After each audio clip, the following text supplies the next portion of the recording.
ऐं फरमाइण लॻा, ए मुंहिंजो अमड़ियूं ॿुधो ॿुधो मुंहिंजी ॻाल्हि।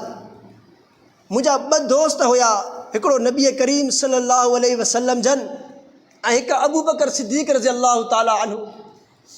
ऐं मुंहिंजो अमड़ियूं, इहे जेके मुंहिंजा ॿ दोस्त हुया, उन्हनि जी इहा हालत हुई, उन्हनि जी अहिड़ी ज़िंदगी हुई, सादी ज़िंदगी। हाणे अगरि मां इन्हनि ॿिन्हिनि जी हालत खे छॾे करे मां टी हालत इख़्तियार कंदुसि त मूंखे पंहिंजे इन ॿिनि दोस्तनि जो साथ नसीब न थींदो। इन वजह जे करे मूं उमिरि खां इहो न थींदो। मुंहिंजी जीअं ज़िंदगी गुज़रे थी, मूंखे पंहिंजी ज़िंदगी ईअं गुज़ारणु ॾियो। त उमिरि फ़ारूक रज़ी अल्लाह ताला अन्हु पाण बि रुना ऐं उम्महातुल मुमिनीन खे बि रुहारियो। त उमिरि फ़ारूक रज़ी अल्लाह ताला जी इहा आजिज़ी, इहा निवड़त ऐं ज़ुहद ऐं तक़वा बादशाह आहिनि। कैसर किसरा जा बादशाह लॻा वेठा आहिनि ऐं परे परे खां वफ़ूद अचनि था, परे परे खां अरब अजब खां, मशरिक़ मग़रिब खां। लेकिन आजिज़ी अहिड़ी आहे, निवड़त अहिड़ी आहे जो कपिड़ा जेके पातलनि में चतियूं लॻल आहिनि। हिकु दफ़े मस्जिद नबवी में 50 सहाबाए किराम वेठा। घणा सहाबाए किराम? 50 सहाबाए किराम वेठा आहिनि, मुहाजिरीन।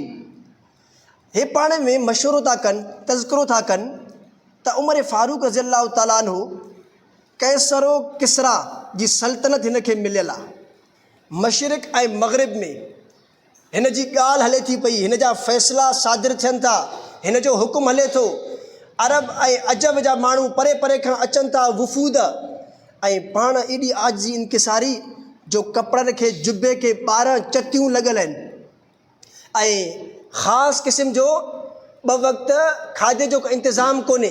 हाणे हे पाण में मशवरो था कनि, असां अहिड़ी का तरतीब ठाहियूं जो उमिरि फ़ारूक रज़ी अल्लाह ताला खे अर्ज़ु कयूं त तव्हां भलो लिबास पायो, ख़लीफ़े दोम आहियो, मुस्लमाननि जा बादशाह आहियो, तव्हां भलो लिबास पायो। छो त हिकु सुठे लिबास जो बि माण्हू जे मथां, तबियत जे मथां असरु थींदो आहे। को माण्हू अचे अहिड़ो, को बोस्की जो उनखे वॻो पातल आहे, राडो घड़ी उनखे पातल आहे, उनखे नौरोज़ी छॿो वॾो पातल आहे सुठो, त माण्हू जेसीं ताईं उनखे न ॾिसंदो त परेशान थी वेंदो न, लॻे थो कोई ख़ासि माण्हू आहे, पैसे वारो माण्हू आहे। ख़ुदि ब ख़ुदि माण्हू जे मथां, तबियत जे मथां असरु थींदो आहे। तव्हां कंहिं माण्हू वटि महिमान थी करे वेंदव, वॾो को दस्तरखानो लॻायो, उहो माण्हू तव्हांजे लाइ, तव्हां उनजे दस्तरखान खां मुतासिर थी करे उनजी तारीफ़ शुरू कंदव ऐं उनजी तव्हां ॻाल्हि मञींदव, उनजे ॻाल्हियुनि में तव्हां ईंदव। इहो ख़ुदि ब ख़ुदि फितरतन असरु थींदो आहे। हाणे सहाबाए किराम पाण में मशवरो कनि था इन हवाले सां। हाणे उमिरि फ़ारूक खे इहो चवे त केरु चवे, कोई बि पाण में इहो नथो सम्झे त मां वञी करे उमिरि फ़ारूक खे इहो अर्ज़ु कयां। हाणे इन जेके 50 जेके सहाबाए किराम हुया मुहाजिरीन, इन्हनि मशवरो कयो, असां हज़रत अली रज़ी अल्लाह ताला अन्हु खे अर्ज़ु कयूं। हज़रत अली रज़ी अल्लाह ताला अन्हु उमिरि फ़ारूक खे इहो चवनि, छो त उमिरि फ़ारूक जे निकाह में हज़रत अली जी न्याणी आहे उम्मे कलसूम। हज़रत अली रज़ी अल्लाह ताला अन्हु खे जॾहिं ॿुधायो वियो, हज़रत अली फरमाइण लॻा, ठीकु आहे, उमिरि फ़ारूक जे निकाह में मुंहिंजी न्याणी उम्मे कलसूम आहे, मुंहिंजा ज़ाती ताल्लुकात बि आहिनि, लेकिन मां इहो नथो चई सघांसि, उमिरि फ़ारूक खे इहो मां नथो चई सघां, इहो मूंखां न थींदो।